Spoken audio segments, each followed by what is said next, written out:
Welcome to Teaching Word. दोस्तों, Lucent GS के 1000 प्रश्नों के सीरीज में ये 10वां पार्ट है।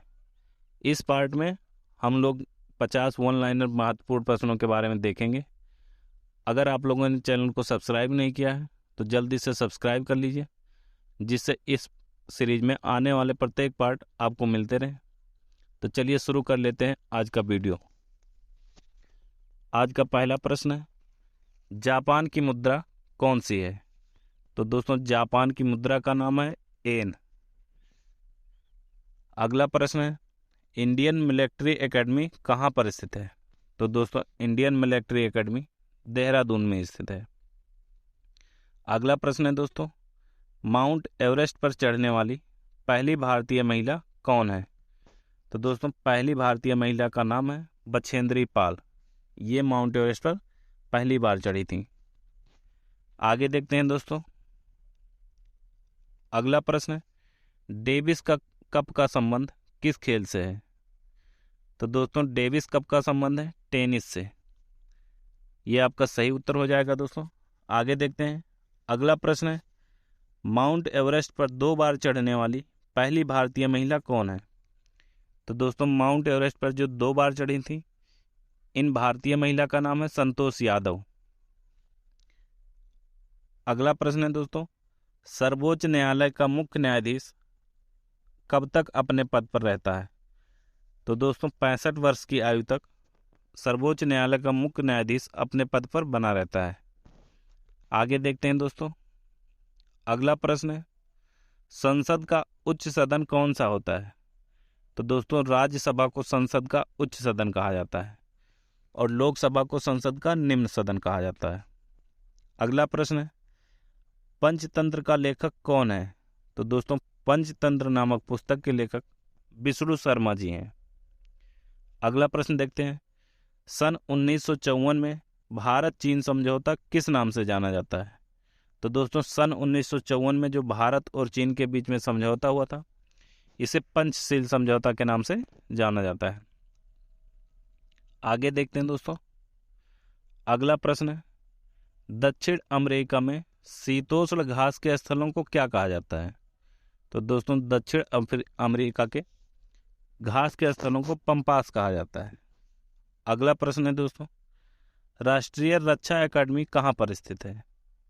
तो दोस्तों, पूना के पास खड़गवासला में राष्ट्रीय रक्षा एकेडमी स्थित है। अगला प्रश्न है दोस्तों, डिस्कवरी ऑफ इंडिया पुस्तक के लेखक कौन है? तो दोस्तों, डिस्कवरी ऑफ इंडिया पुस्तक जवाहरलाल नेहरू जी ने लिखी थी। आगे देखते हैं दोस्तों। अगला प्रश्न है, एक स्वस्थ मनुष्य का हृदय 1 मिनट में कितनी बार धड़कता है? तो दोस्तों, स्वस्थ मनुष्य का हृदय 1 मिनट में 72 बार धड़कता है। यह आपका सही उत्तर हो जाएगा दोस्तों। आगे देखते हैं। भारत में पहली बार जनगणना कब हुई थी? तो दोस्तों, भारत में पहली बार जनगणना 1872 ईस्वी में हुई थी। अगला प्रश्न है दोस्तों, डबल फॉल्ट शब्द किस खेल में प्रयुक्त होता है? तो दोस्तों, डबल फॉल्ट शब्द टेनिस में प्रयोग किया जाता है। यह आपका सही उत्तर हो जाएगा दोस्तों। आगे देखते हैं दोस्तों। अगला प्रश्न है, भारतीय थल सेना के पहले भारतीय सेनाध्यक्ष कौन थे?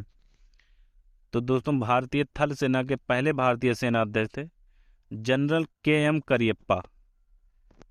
ये आपका सही उत्तर हो जाएगा दोस्तों। अगला प्रश्न है, लाई हरोबा किस राज्य का लोक नृत्य है? तो दोस्तों, लाई हरोबा मणिपुर का लोक नृत्य है। अगला प्रश्न देखते हैं दोस्तों, भारत के किस राज्य में रबर का सबसे अधिक उत्पादन होता है? तो दोस्तों, केरल में रबर का सबसे ज़्यादा उत्पादन किया जाता है। आगे देखते हैं दोस्तों। अगला प्रश्न है, कोलकाता किस नदी के किनारे बसा हुआ है? तो दोस्तों, कोलकाता जो आपका बसा हुआ है, हुगली नदी के किनारे बसा हुआ है।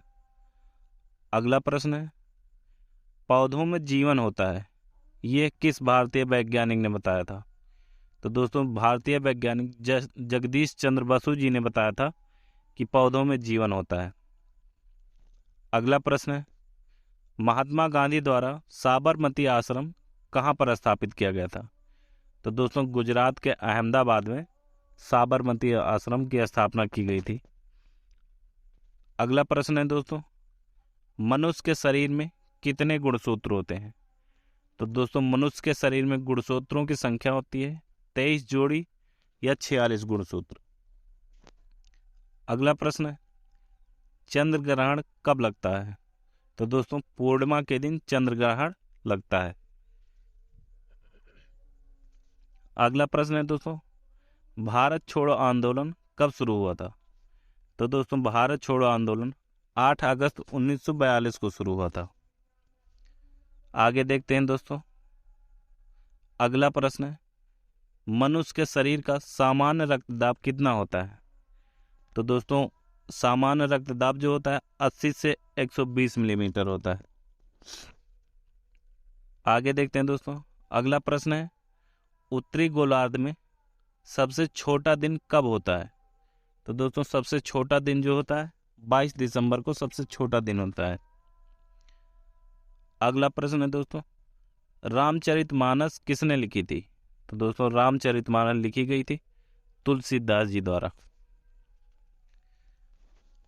अगला प्रश्न है दोस्तों, प्रथम एशियाई खेल कब और कहां पर आयोजित किए गए थे? तो दोस्तों प्रथम एशियाई खेल मई 1951 में नई दिल्ली में आयोजित किए गए थे। आगे देखते हैं दोस्तों, अगला प्रश्न है, वायुमंडलीय दाब किस यंत्र से नापा जाता है? तो वायुमंडलीय दाब जो नापा जाता है दोस्तों बैरोमीटर से नापा जाता है। अगला प्रश्न है, हरियाणा का पहला महिला विश्वविद्यालय कौन सा है? तो दोस्तों हरियाणा का पहला महिला विश्वविद्यालय जो है उसका नाम है भगत फूल सिंह महिला विश्वविद्यालय और ये सोनीपत में स्थित है। आगे देखते हैं दोस्तों, अगला प्रश्न है, टेस्ट मैचों की एक पारी में सभी 10 विकेट लेने वाला भारतीय कौन है? तो दोस्तों भारतीय क्रिकेटर थे अनिल कुंबले। ये एक पारी में सभी 10 विकेट इन्होंने लिया था। ये आपका सही उत्तर हो जाएगा दोस्तों। अगला प्रश्न है, सन 2018 में फुटबॉल विश्व कप कहाँ आयोजित किया गया था? तो दोस्तों 2018 में जो फुटबॉल का विश्व कप खेला गया था रूस में खेला गया था। अगला प्रश्न है दोस्तों, संसार में सर्वाधिक जनसंख्या वाला देश कौन सा है? तो दोस्तों संसार में सर्वाधिक जनसंख्या वाला देश अब भारत बन गया है। इससे पहले चीन था, लेकिन इस समय संसार का सबसे अधिक जनसंख्या वाला देश है भारत। आगे देखते हैं दोस्तों, अगला प्रश्न है, राष्ट्रपति लोकसभा में कितने सदस्य मनोनीत कर सकता है? तो दोस्तों राष्ट्रपति लोकसभा में 2 सदस्यों को नियुक्त कर सकता है। अगला प्रश्न है, सर्वग्राही समूह कौन सा है? तो दोस्तों सर्वग्राही रक्त समूह होता है AB।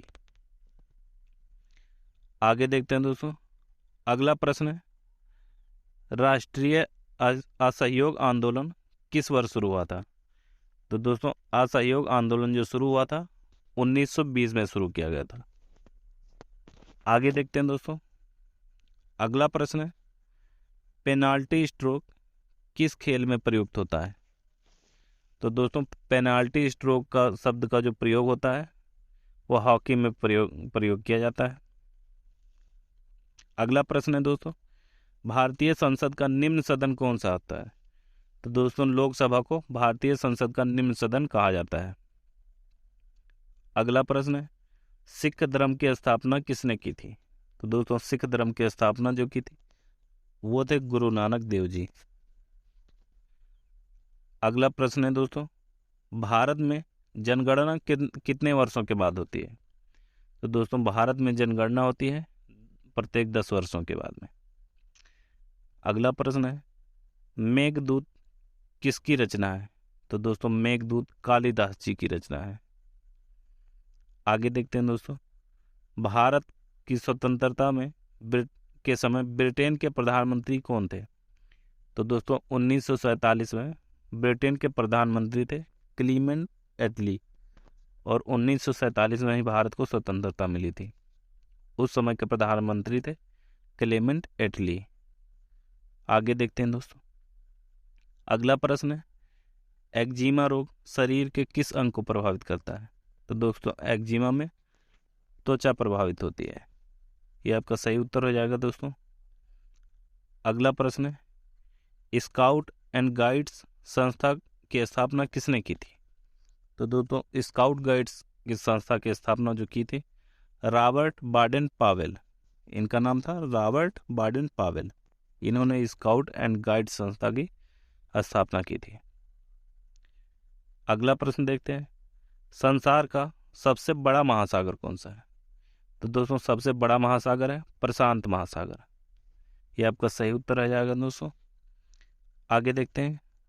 अगला प्रश्न है दोस्तों, पेनाल्टी किक शब्द किस खेल में प्रयुक्त होता है?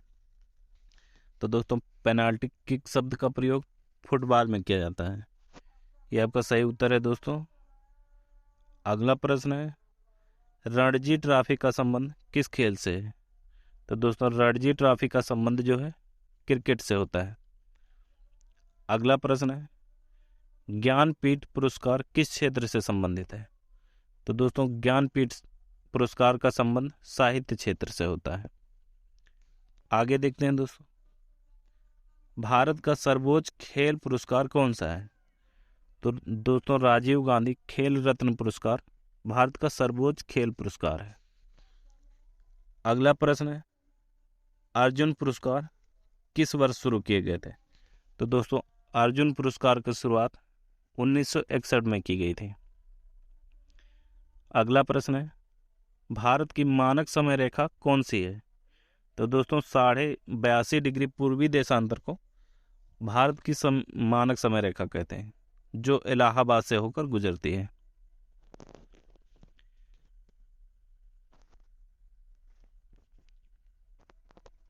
तो दोस्तों ये था आज का वीडियो आपको कैसा लगा कमेंट बॉक्स में ज़रूर बताएं और चैनल को सब्सक्राइब कर लीजिए, जिससे ऐसे नए नए प्रश्न आपको मिलते रहे। धन्यवाद।